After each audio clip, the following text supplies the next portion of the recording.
السلام عليكم ورحمة الله وبركاته. إن الحمد لله نحمده ونستعينه ونستغفره ونعوذ بالله من شرور أنفسنا ومن سيئات أعمالنا. من يهده الله فلا مضل له ومن يضلل فلا هادي له، وأشهد أن لا إله إلا الله وحده لا شريك له، وأشهد أن محمدا عبده ورسوله.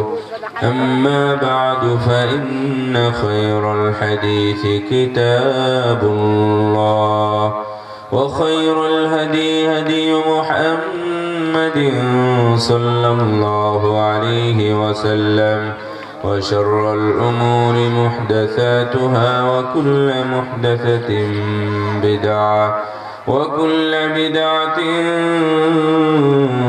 ضلالة، وكل ضلالة في النار. فقد قال الله تعالى في كلامه المجيد والفرقان الحميد: أعوذ بالله من الشيطان الرجيم.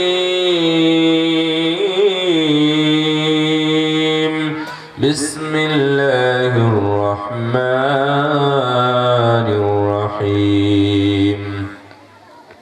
يا أيها الذين آمنوا لا تقدموا بين يدي الله ورسوله واتقوا الله، إن الله سميع عليم. يا أيها الذين آمنوا لا ترفعوا أصواتكم فوق صوت النبي، ولا تجهروا له بالقول كجهر بعضكم لبعض أن تحبط أعمالكم وأنتم لا تشعرون. إن الذين يغضون أصواتهم عند رسول الله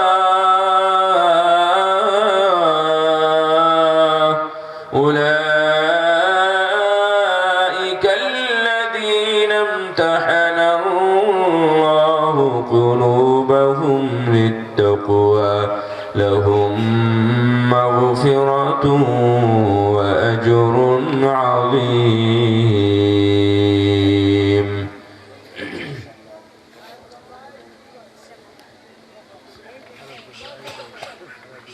عن أبي هريرة رضي الله تعالى عنه قال: فقال رجل: إن فلانة تذكر من كثرة صلاتها وصيامها وصدقتها، لكن تؤذي جيرانها بلسانها، قال: هي في النار.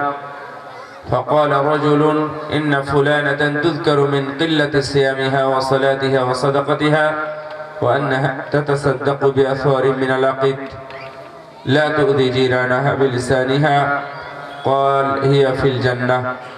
رواه أحمد.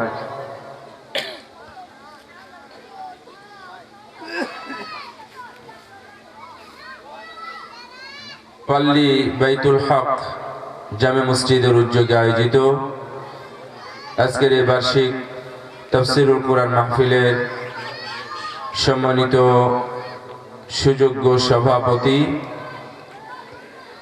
আমার অত্যন্ত শ্রদ্ধার এবং আমার পক্ষ থেকে একজন সম্মানী ব্যক্তি শেখ এম এ বারী, অবসরপ্রাপ্ত কর্মকর্তা, সৌদি দূতাবাস, হাফিজাহুল্লাহু ওয়া রাআহ ওয়া আদখালাহুল্লাহুল জান্নাহ আল ফিরদৌস ওয়া হাইয়াহুল্লাহু হায়াতান তাইয়্যিবা। মাননীয় প্রধান অতিথি, ওলামায়ে কেরাম, আমার সামনে উপবিষ্ট আমার প্রাণপ্রিয় দিনী ভাই এবং পর্দার আড়ালের বোনেরা, প্রশংসা মহান আল্লাহর জন্য, যার অশেষ মহিমায়, অশেষ মেহেরবানিতে আজকের এই আয়োজনে আমরা শরীক হতে পেরেছি। আল্লাহর দরবারে শুকরিয়াতান জানাই আলহামদুলিল্লাহ। একটু মন ভরে বলেন আলহামদুলিল্লাহ। দরুদ ও শান্তির ধারা বর্ষিত হোক বিশ্ব মানবতার মুক্তির দিশারি সৈয়দুল মুরসালিন খাতামুন নবীন মুহাম্মদুর রাসূলুল্লাহ সাল্লাল্লাহু আলাইহি ওয়াসাল্লামের প্রতি। আমি আলোচনার মধ্যে হয়তো অনেক বিষয় চলে আসবে। তাফসীরুল কোরআন মাহফিল হিসাবে একটি সূরার কিছু তাফসীর নিয়ে আলোচনা করব। আমি আলোচনাটা এই সাভারেই এর আগে আমি একদিন করেছি।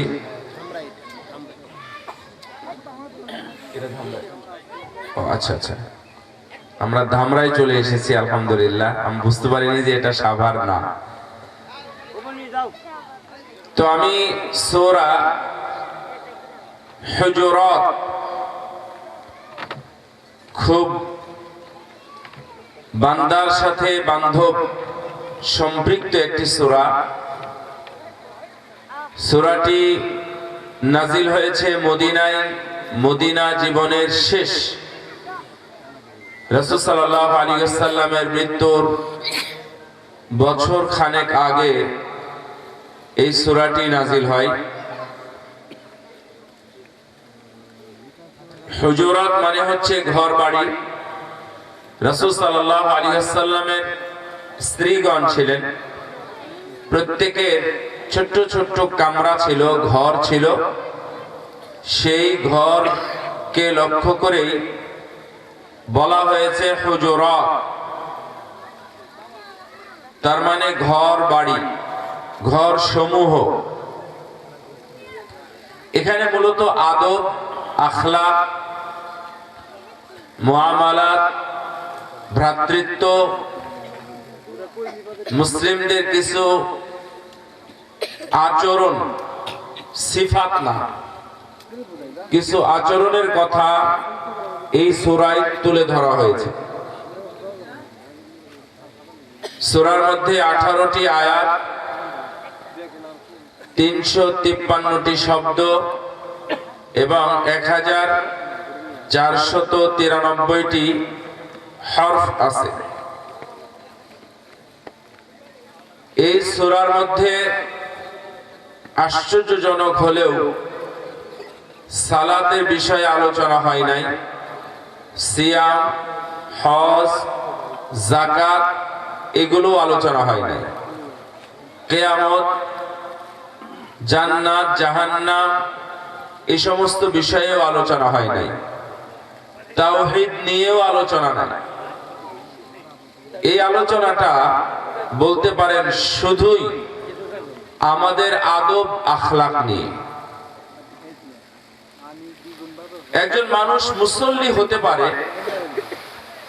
কিন্তু ও যদি আদবওয়ালা না হয়, ভালো রোজাদার হতে পারে কিন্তু ওর মধ্যে আদব না থাকে, তার মানে যদি বেয়াদব হয়, রাসূল সাল্লাল্লাহু আলাইহি ওয়াসাল্লাম বলছেন ওর জন্য জান্নাত নাই, ওর জন্য জাহান্নাম। একটা হাদিস অনুবাদ করলে আপনারা প্রথমে বুঝতে পারবেন। রাসূল সাল্লাল্লাহু আলাইহি ওয়াসাল্লাম বলছেন, এখানে শুনেছি মা বোনেরা অনেক আছে, এখানে আপনাদের বিষয়গুলো আমি বুঝি যতটুকু ইলমি তথা কোরআন এবং সুন্নাহ থেকে নির্যাস বের করেই বলার চেষ্টা করব। এখানে অতিরিক্ত কোনো গল্প না করলেও বা আমি না বললেও হবে। এই জন্য মা বোনেরা যারা আছেন তারা অন্য অন্য কথা সহ বিশেষ করে এই হাদিসটা আপনাদের শোনা উচিত। রাসূল সাল্লাল্লাহু আলাইহি ওয়াসাল্লামের সামনে এসে একজন সাহাবী উল্লেখ করলেন একজন ব্যক্তির কথা, যে বেশি সালাত, বেশি সিয়াম পালন করে, বেশি বেশি দান খয়রাত করে, যাকাতও দেয়, কিন্তু মুখের ভাষা খারাপ, অন্যকে কষ্ট দেয়, বেয়াদব টাইপের লোক। আল্লাহর নবী বললেন, ও সালাত, সিয়াম, হজ, যাকাত করলেও ও জাহান্নামী। আমি কিন্তু ব্যাখ্যা সহ বলছি না, জাস্ট রাসূল সাল্লাল্লাহু আলাইহি ওয়াসাল্লামের মুখনিসৃত বাণীর আমি ট্রান্সলেটর, অনুবাদ করতেছি। বলা হলো বেশি সালাত, বেশি সিয়াম, বেশি দান, কিন্তু মুখের ভাষা খারাপ, অন্য কষ্ট পায়। আল্লাহর নবীকে জিজ্ঞাসা করা হলো, আপনি এই ব্যক্তি সম্পর্কে কি বলবেন? রাসূল সাল্লাল্লাহু আলাইহি ওয়াসাল্লাম বললেন, এই মহিলা জাহান্নামী। বিপরীতে জিজ্ঞাসা করা হলো, শুধু ফরজ সালাত আদায় করে, ফরজ সিয়াম পালন করে, টাকা পয়সা নাই, গরিব মানুষ, এই জন্য দান করতেও পারে না, যাকাত তো দেয় না, ওর মুখের ভাষা ভালো, অন্যরা কষ্ট পায় না, তার ব্যাপারে আপনি কি বলবেন? রাসূল সাল্লাল্লাহু আলাইহি ওয়াসাল্লাম বললেন, এই লোক, এই মেয়ে জান্নাতি। সুবহানাল্লাহ। বুঝতে পারলেন আমার কথা? তার মানে সালাত, সিয়াম আদায় করার পরেও যদি আদব না থাকে, শয়তান যেমন ইবলিস ইলম তাকওয়া থাকা সত্ত্বেও শুধুমাত্র বেয়াদব হওয়ার কারণে ও মারদুদ, মারজুম, ও লাঞ্ছিত, অপমানিত এবং জাহান্নামী। সালাত, সিয়াম আদায় করার পরেও যদি আপনার মুখের ভাষা ভালো করতে না পারেন, যদি মার্জিত ভাষা ব্যবহার করতে না পারেন, তাহলে হতে পারে এই জিহ্বা, এই একটা কথাই আপনাকে জাহান্নাম পর্যন্ত নিয়ে যাবে। এই জন্যই আদব শিখাটা খুবই জরুরি। ইমাম মালিক রাহিমাহুল্লাহ বলতেছেন, ইমাম মালিক চার ইমামের একজন, তিনি ইমাম মালিক বলছেন, আমার মা যখন আমাকে পাঠালেন সবক নিতে, পড়াশোনা করার জন্য পাঠালেন, তখন আমাকে মাথায় পাগড়ি, টুপি পরাচ্ছিলেন বা পোশাক পরাচ্ছিলেন, তখন আর বলছিলেন, তুমি উস্তাদের কাছে যাও ইলম অর্জন করতে। কেন পাঠাচ্ছে? বলেন, কেন পাঠাইলো? ইলম অর্জন করতে। কথাটা শেষ হলে বুঝবেন। উনি বললেন, তুমি যাচ্ছ ইলম অর্জন করতে, ইলম অর্জন করবে, তবে আগে উস্তাদের কাছ থেকে তুমি আদব শিখবে। কি আদব?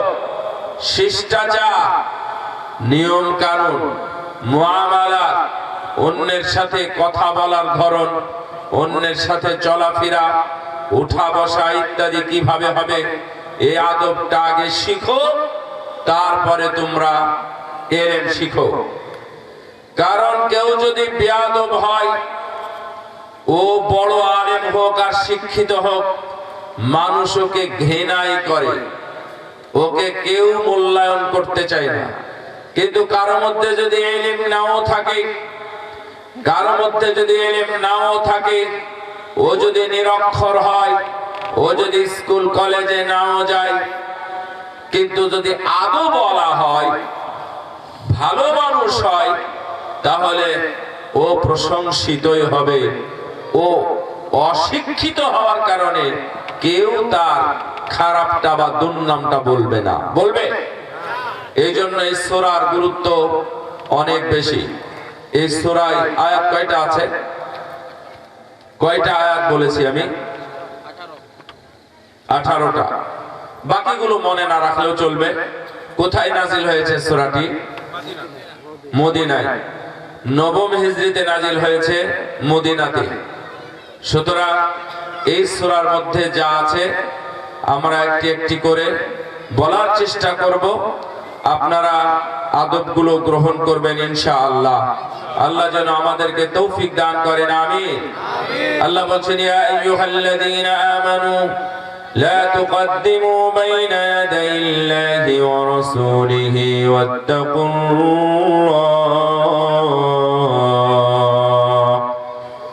ইন্নাল্লাহা সামিউন আলীম।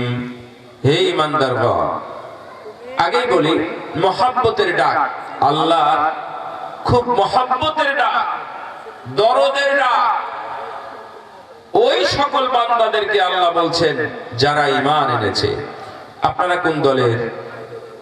ঈমান এনেছেন নাকি আনেন নাই? আপনারা কি মুমিন? আপনাদের বলতেই তো ভয় লাগতেছে, সাহস নাই বলা। বলেন ইনশাআল্লাহ। মুমিন হবেন বলতে ভয় লাগবে কেন? তার মানে আল্লাহ আপনাদেরকেই বলতেছে, লা তুকদ্দিমু বাইনা ইয়াদাইল্লাহি ওয়া রাসূলিহি ওয়াত্তাকুল্লাহ।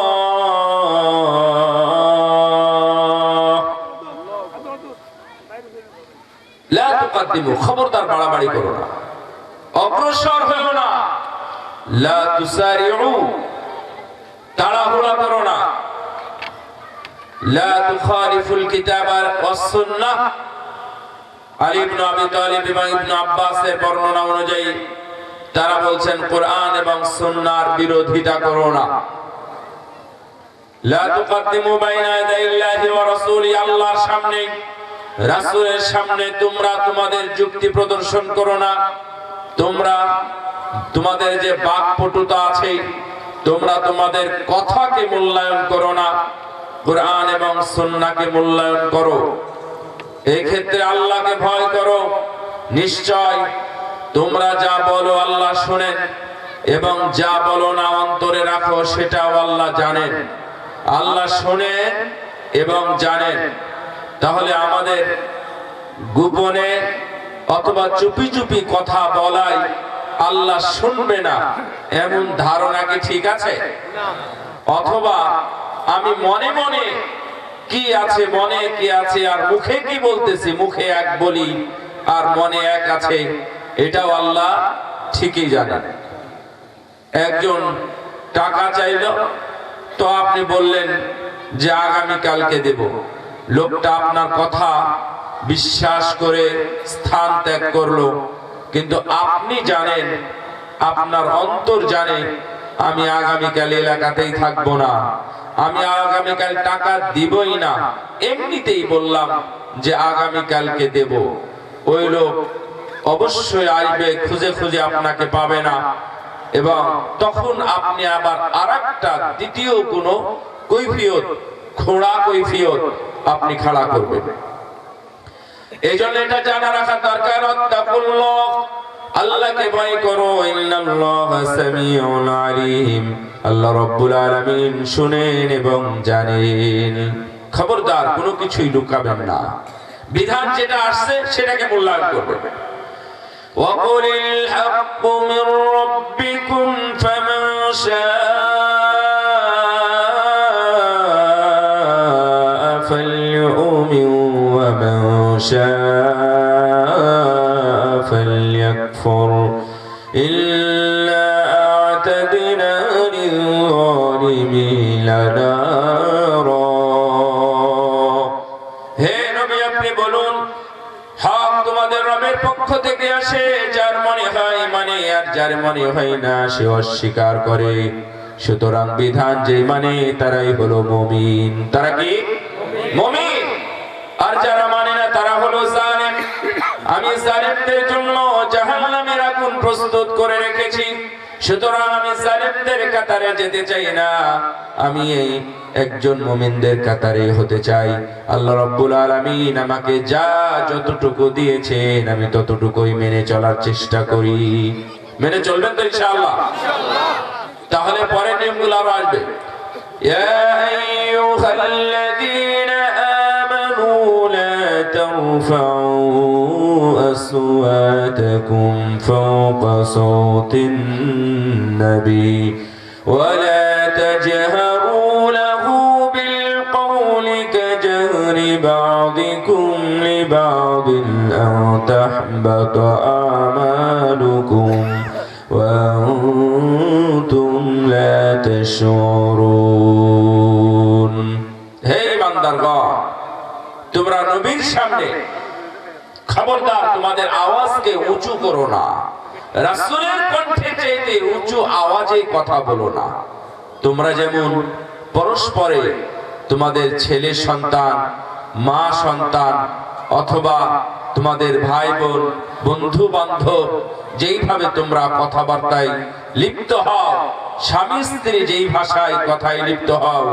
ওইভাবে তোমরা আমার নবীকে ডেকো না খবরদার নবীর সাথে ওইভাবে কথা বলো না ওই কোথায় গেছিলি কেমন আছিস কি করিস না করিস এই ধরনের কথা আমার নবীর সামনে বলা যাবে না তোমরা বুঝবাই না তোমাদের সব আমলই নষ্ট হয়ে গেছে তার মানে আমল নষ্ট হয় কোন আমলে বলেন তো মনে আছে মনে নেই আপনাদের শিরক কোন আমলে আমল নষ্ট কোন গুনাহ কোন অপরাধে আমল নষ্ট হয় শিরক শিরক করলে আমল নষ্ট হয় তার মানে আল্লাহকে অপমান করলে আর যদি আপনি রাসূলকে তুচ্ছ তাচ্ছিল্য করেন রাসূল সাল্লাল্লাহু আলাইহি ওয়াসাল্লামের সামনে বসে জোরে জোরে কথা বলেন উঁচু আওয়াজে কথা বলেন রাসূলের মনের মধ্যে যদি অসন্তুষ্টি চলে আসে অথবা বিরক্তি ভাব চলে আসে তাহলে যে কোনো সময় তোমাদের আমল নেক আমল যত আছে সব আমলই নষ্ট হয়ে যাবে রাসূলের সুন্নাহর ব্যাপারে গলাবাজি করা যাবে না রাসূলের সুন্নাহ নিয়ে কোনো কটূক্তি করা যাবে না রাসূলের সুন্নাহ সম্পর্কে ছোট খাটো বলে উড়িয়ে দেওয়া যাবে না রাসূলের সুন্নাহকে সর্বোচ্চ শ্রদ্ধার সাথে মেনে নিতে হবে পালন করলে নেকি হবে পালন যদি আপনি না করেন সেটা ভিন্ন বিষয় তবে কোনো কটূক্তি করা যাবে না এই আয়াতটি দুনিয়ার তথা উম্মতে মুহাম্মাদীর সবচেয়ে দুইজন ভালো মানুষ তাদের ব্যাপারে নাযিল হয়েছিল দুইজন ভালো মানুষ কে রাসূলের উম্মতের সবচেয়ে দুইজন ভালো মানুষের নাম বলেন তো তার মানে আমি যাকেই জিজ্ঞাসা করি না কেন এই দুইটা নামই চলে আসবে এখন আপনারা বলবেন আদব শিখানোর জন্য আল্লাহ আবু বকর এবং ওমর রাদিয়াল্লাহু তাআলা আনহুর ব্যাপারে আয়াত নাযিল করলেন এটা আবার কি ধরনের কথা আপনি দেখবেন সুন্দরভাবে লেখা আছে কাকা ইবনে মা'বাদ এবং আকরা ইবনে হাবিস সম্পর্কে ওমর রাদিয়াল্লাহু আনহু আবু বকর রাদিয়াল্লাহু আনহু উভয়ের মধ্যে কথোপকথন হচ্ছিল ওমর রাদিয়াল্লাহু তাআলা আনহু এক কথা বলেন আবু বকর তার বিরোধিতা করেন আবু বকর যা বলেন ওমর তার বিরোধিতা করেন ওমর রাদিয়াল্লাহু তাআলা আনহু খুব জোরসে বলে ফেলেছে আমি আপনার পিছনে লাগি না বরং আপনিই আমার পিছনে লাগেন এই বলে যখন কথা আওয়াজ উঁচু হয়ে গেল আল্লাহ রাব্বুল আলামিন বরদাশত করলেন না রাসূল সাল্লাল্লাহু আলাইহি ওয়াসাল্লামের শানে রাসূলের সামনে এইভাবে জোর ভাষায় কথা হবে আবু বকর ওমর তোমাদের জান্নাতের সার্টিফিকেট থাকতে পারে তবে মনে রেখো তোমাদের আমলও যে কোনো সময় নষ্ট হয়ে যেতে পারে যদি তোমরা রাসূলের সাথে বেয়াদবিমূলক আচরণ করে কথা বলো আয়াত নাযিল করে দিলেন লা তারফাউ আসওয়াতাকুম ফাওকা সাওতিন নবী ওয়া লা তাজহারু লাহু বিল কওলি কাজহরি বা'দিকুম লিবা'দ আও তাহবাতা আমালুকুম ওয়া আনতুম লা তাশউরুন তোমরা বুঝবাই না অনেকে কথাবার্তা এমন ভাবে বলে মনে হচ্ছে সুন্নাহটা ওর বাড়িতে বানানো ছিল ওর বাপ দাদারা 14 পুরুষ লাগিয়ে মিলে বসে একটা সুন্নাত তৈরি করেছে আপনারা মন খারাপ করবেন না আমরা আওয়াজ শুনি আমরা কথাগুলো শুনি মাঠে ঘাটে ঘুরতে গিয়ে অনেকের সাথে কথা হয় দেখবেন 2 রাকাত সুন্নাত মাগরিবের আজানের পরে আবার বলি মাগরিবের আজানের পরে এবং জামাতের আগে 2 রাকাত সুন্নাত পড়তে গিয়ে আমি নিজ কানে যে ভাষাগুলো শুনেছি সেগুলোর কারণে তার আমল বিনষ্ট হতে পারে। সুন্নাত মারাইছে, কিসের নামাজ? এখন কোন নামাজ আছে? সব ভ্রান্ত কথা নিয়ে, ভ্রান্ত মত নিয়ে সে নামাজ পড়তে আসছে। তার মানে সালাতের ব্যাপারে, সুন্নাতের ব্যাপারে এই ধরনের কটূক্তি আল্লাহ বরদাস্ত করবেন না। মনে রাখবেন, সূরা মাউন নাজিলের কারণ জানেন? সূরা মাউন নাজিল হয়েছে, তার মধ্যে অন্যতম একটা হলো আস বিন ওয়াইল আস-সাহমি রাসূল সাল্লাল্লাহু আলাইহি ওয়াসাল্লামের সাথে অপমানসূচক কথা বলতো, সুন্নাহ নিয়ে, বিধান নিয়ে কটূক্তি করত। আল্লাহর নবী সেটা বরদাস্ত করেন না, আল্লাহকে বিচার দিয়েছিলেন। সেই বিচার লেগে যায়, সেই বদদোয়া লেগে যায়, পায়ে কাঁটা বাঁধে, সেই কাঁটা আর ওঠে না। কোন কবিরাজ, কোন ডাক্তার, হেকেমরা কেউ কিছু করতে পারে না। ওই জায়গায় পচে যায়, নষ্ট হয়, দুর্গন্ধ হয়, পা নষ্ট হয়, টিটিনাস ধরে পুরো শরীরে ধরে যায়। ওইভাবে আস বিন ওয়াইল আস-সাহাবী ওইভাবে দুনিয়া থেকে বিদায় নিয়ে চলে গেছে, লাঞ্ছিত অবস্থায়, তওবা করার সুযোগ পায় নাই। এইজন্য রাসূলের ব্যাপারে, রাসূলের সুন্নাহর ব্যাপারে, রাসূল সাল্লাল্লাহু আলাইহি ওয়াসাল্লামের নীতি এবং আদর্শের ব্যাপারে কোন ধরনের কটূক্তি করা যাবে না। সালাত, সিয়াম অথবা ইফতার যেই হোক না কেন, অথবা সাহারি, রাসূলের সুন্নাহ অনুযায়ী যেটা যখন যেইভাবে যতটুকু করতে হয় ওইভাবে ততটুকু তখনই করতে হবে, আগে পিছে করা যাবে না। করা যাবে? ইফতার কখন করবে? সূর্য ডুবার সঙ্গে সঙ্গে, নাকি সতর্কতামূলক আরো 2, 4, 5, 10 মিনিট লাগিয়ে দিবেন? কখন? আফতার as-সাইম ইদা গরাবাতিশ শামস, যখন সূর্য ডুবে যায়, সূর্য যখন পশ্চিম দিকে অস্ত যায়, তখনই তোমরা ইফতার করে ফেলো। সাইম, সুবহানাল্লাহ, এটা আমার নবীর কথা। আপনি সতর্কতামূলক 2-3 মিনিট যোগ করলেন, আবার কেউ যদি ইফতার করে ওই সময়, তাহলে আপনি উল্টাপাল্টা কথা বলেন। আমার নবী বলেছেন, ইন্নাল্লাহা ওয়া মালাইকাতাহু ইউসাল্লুনা আলাল্লাযীনা ইয়াসফুনা ফিস সালাহ, আল্লাহ রাব্বুল আলামিন ওই সকল বান্দা, ওই সকল মুসল্লি বান্দার উপরে রহমত নাযিল করেন যারা সালাতের মাঝের ফাঁকা জায়গাগুলো বন্ধ করে দেয়। সুবহানাল্লাহ, সুবহানাল্লাহ। কে রহমত দেয়? আল্লাহ। শুধু তাই নয়, ফেরেশতারা ওদের জন্য দোয়া করে, আল্লাহ তুমি এদের উপর রহম করো, এদেরকে তুমি ক্ষমা করে দাও। ফেরেশতারা এই বলে দোয়া করে। শুধু তাই নয়, মান সাদ্দা ফুরজাতান ফিস সাফি রাফা'াহু দারাজা রাফা'াহু আল্লাহু বিহা দারাজাত, কেউ যদি সালাতের মাঝে ফাঁক জায়গাগুলো বন্ধ করে, পায়ে পা, কাঁধে কাঁধ, গায়ের সাথে গা মিলিয়ে সালাতের জামাতের মধ্যে যদি কেউ দাঁড়ায়, আমার নবী বলেছেন তার জন্য আল্লাহ মর্যাদা বাড়িয়ে দেন। আপনিও যদি আজকে দাঁড়ান, মর্যাদা আপনারও বেড়ে যাবে। সুবহানাল্লাহ। যারা বিভিন্ন পদে, সরকারি পদে, বাহিনীতে চাকরি করেছেন, একটা মর্যাদা বাড়তে কত বছর লেগে যায়, একটা র‍্যাঙ্ক বাড়তে সময় লাগে না? কিন্তু আল্লাহ রাব্বুল আলামিন আপনার মর্যাদা আজকে এখনই বাড়িয়ে দিবে যদি আপনি সালাতের মধ্যে দাঁড়িয়ে মাঝখানে, কাতারের মাঝখানে জায়গাগুলো, ফাঁকাগুলো বন্ধ করে দেন। আল্লাহ রাব্বুল আলামিন আপনার মর্যাদা সঙ্গে সঙ্গে বাড়িয়ে দিবেন। সুবহানাল্লাহ। ওয়া বারাল্লাহু লাহু বাইতান ফিল জান্নাহ, শুধু তাই নয় রে, যাদের কাছে তুচ্ছতা ছিল অথবা ছোট খাটো বলে অবহেলিত সুন্নাত কেউ পালন করে, কেউ পালন করে না। কেউ পালন করতে গেলে বলে এত ছোটখাটো বিষয় নিয়ে আপনারা ফিতনা করেন কেন? আমার নবী সেই সুন্নাত সম্পর্কেই বলেছে, কেউ যদি ফাঁকা জায়গা বন্ধ করে, আল্লাহ রাব্বুল আলামিন তার জন্য জান্নাতের মধ্যে বাড়ি নির্মাণ করে দেন। সুবহানাল্লাহ। ছোটখাটো বিষয়টা, এই সুন্নাত না, এটা কি আপনার কাছে ছোটখাটো মনে হয়? এটা ছোটখাটো নয়। সুন্নাত, সুন্নাতি, সুন্নাত আসে কোথায় থেকে? কোথায় থেকে আসছে সুন্নাত? আল্লাহর পক্ষ থেকে। নাকি আমরা বাপ দাদারা বানিয়েছি এটা? হ্যাঁ, এই যে পানি খাই আমরা, ডান হাতে নাকি বাম হাতে খাই? এই বিধান কে দিয়েছে? আল্লাহ দিয়েছে। এই বিধান যদি আল্লাহ দেন, তাহলে আপনি তুচ্ছ তাচ্ছিল্য করেন কেন? চায়ের স্টলে বসে যখন বাম হাত দিয়ে পানি খায় অথবা চা খায়, তখন কেউ যদি বলে আবে এটা ডান হাতে নিন, ডান হাতে নেন, তখন ঘুরে তাকায়, পায়ের উপর পা, ঠ্যাঙ্গের উপর ঠ্যাং তুলে ঝোকায় আর বলে আমি আমার হাত দিয়ে চা খাচ্ছি, সেটা তোমার কি? এদের আদব না? আদব আছে? এই আদব শেখানোর জন্য আল্লাহ সূরা নাযিল করেছেন। এরা বেয়াদব।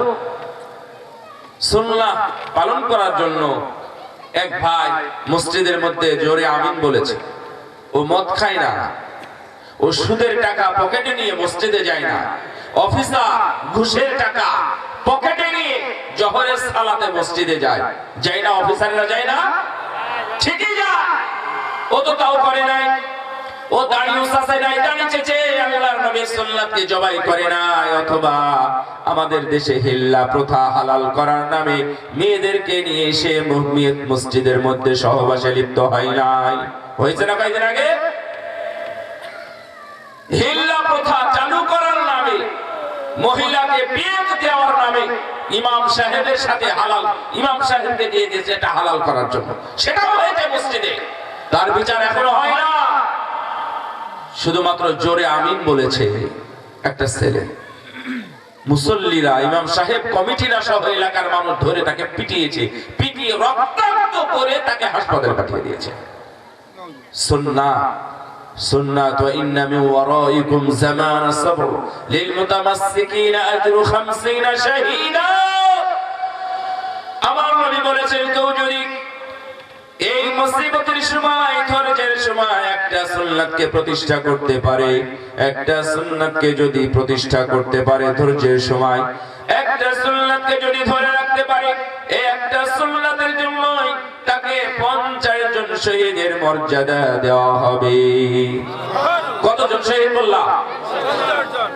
আপনি এখন পুরো পৃথিবীতে শহীদ পাওয়াই মুশকিল হয়ে যাবে, অথচ আপনি যদি একজন মানুষ একটা সুন্নাত জীবিত করতে পারেন, প্রতিষ্ঠা করতে পারেন, আপনার লাঞ্ছনা, বঞ্চনা, আপনার বিভিন্ন ধরনের কটূক্তি এগুলো বলবে, বলার পরেও যদি আপনি সেই সুন্নাতকে প্রতিষ্ঠিত করতে পারেন, রাসূল সাল্লাল্লাহু আলাইহি ওয়াসাল্লাম বলছেন তার জন্য একজন দুইজন নয় 50 জন শহীদের মর্যাদা আছে। সুবহানাল্লাহ।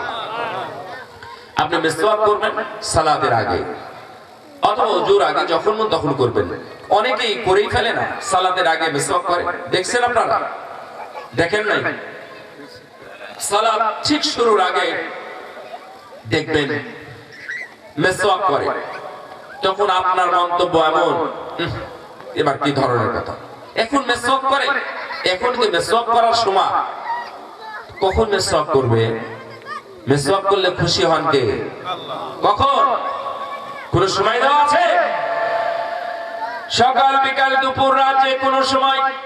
আয়েশা রাদিয়াল্লাহু আনহা বলেন আমার নবী যখন বাড়ি থেকে বের হন তখন মুখে মিসওয়াক, হাতে মিসওয়াক, যখন বাড়িতে প্রবেশ করেন তখনও মুখে মিসওয়াক, হাতে মিসওয়াক, যখন ঘুম থেকে ওঠেন তখনও মিসওয়াক, যখন ঘুমাতে যান তখনও মিসওয়াক, যখন ওযু করতে যান তখনও মিসওয়াক, যখন সালাতে যান তখনও মিসওয়াক। তাহলে আপনি মিসওয়াক সম্পর্কে এই কটূক্তি কেন করলেন? কেন করবেন? আপনি করবেন না, করবেন না, আপনার রুচি হয় না, এটা আপনার পার্সোনাল বিষয়। আরেকজনের আপনি হাত দেন কেন? সুন্নাতে কোনো বাড়াবাড়ি নয়, কোনো গলাবাজি নয়, কোনো পেশি শক্তি নয়, কোনো ধরনের ঝাড়ি নয়, কোনো কথা নয়। সুন্নাত যেইভাবে আছে যতটুকু ওইভাবেই পালন করতে দিন, অন্যকে পালন করতে দিন, আপনি নিজেও পালন করুন, রাসূলের উম্মত হন। করবে না? কিয়ামতের ময়দানে বুঝবে।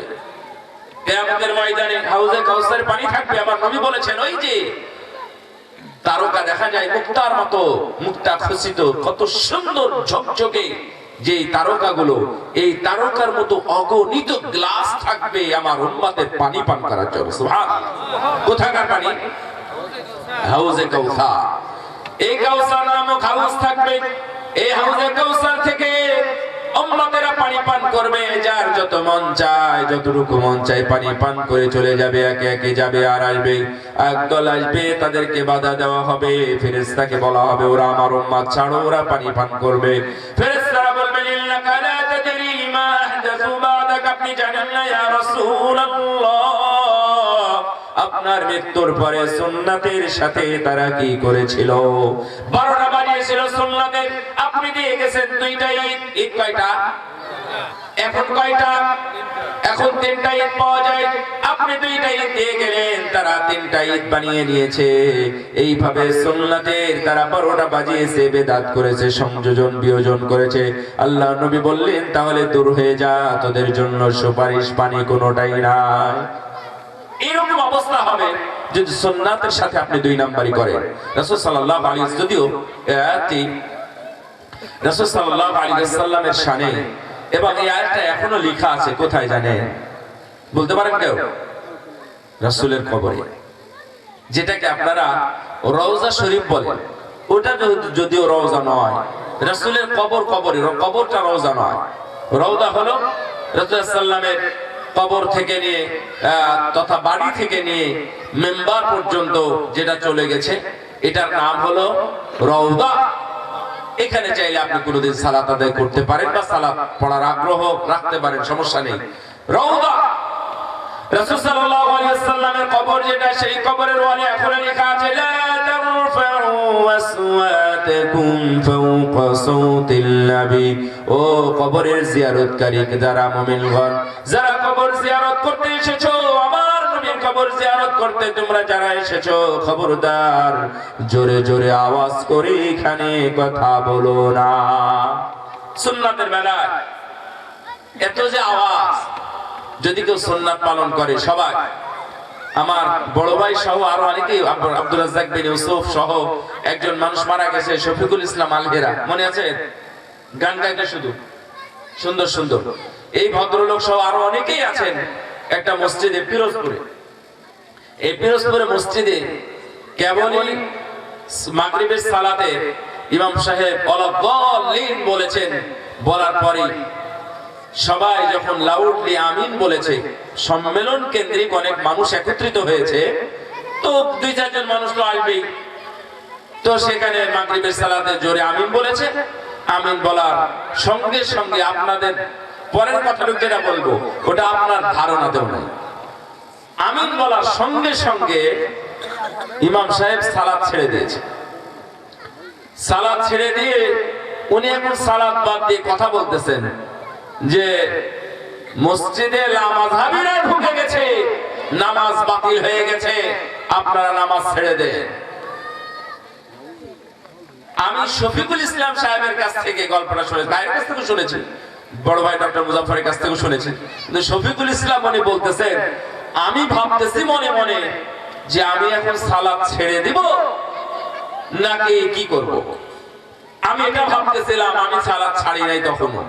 ইমাম সাহেব যখন আবার শুরু করলেন, তখন বুঝলাম যে না, আমাকে আবার শুরু করতে হবে। তাহলে দেখে মানুষ জানতে জানতে অনেকে একটা পর্যায়ে চলে যায়, আর অজ্ঞতা মানুষকে কোথায় নিয়ে যায়। অজ্ঞতা, একজন ইমামের ন্যূনতম একটি জ্ঞান থাকার দরকার। সূরা ফাতিহার ব্যাপারে আপনারা ইখতিলাফ করেন, তো কেউ যদি পড়ে তাহলে কি হবে না হবে, হাদিসটা আপনার পড়া আছে। অযথা আপনি এটা বলতে পারেন না, আবার আমিন বললে তাকে মসজিদ থেকে বের করে দিতে পারেন না, রফুল ইয়াদাইন করলেও বের করে দিতে পারেন না, রফুল ইয়াদাইন না করলেও আপনি বের করে দিতে পারেন না, আমিন জোরে বললেও বের করতে পারেন না, আমিন আস্তে বললেও বের করতে পারেন না, বুকের উপর হাত বাঁধলেও আপনি বের করতে পারেন না, বুকের নিচে হাত বাঁধলে, অর্থাৎ বুকের উপর হাত বাঁধা অথবা নাভির নিচে হাত বাঁধা, কোনোটার কারণে কি মুসল্লিকে মসজিদ থেকে বের করে দেওয়া যায়? দেওয়া যায় না। তাহলে এমন হয় কেন? এগুলো হচ্ছে অজ্ঞতা। ইল্লাল্লাযীনা ইয়াগুদ্দুনা আসওয়াতাহুম ইনদা রাসূলিল্লাহ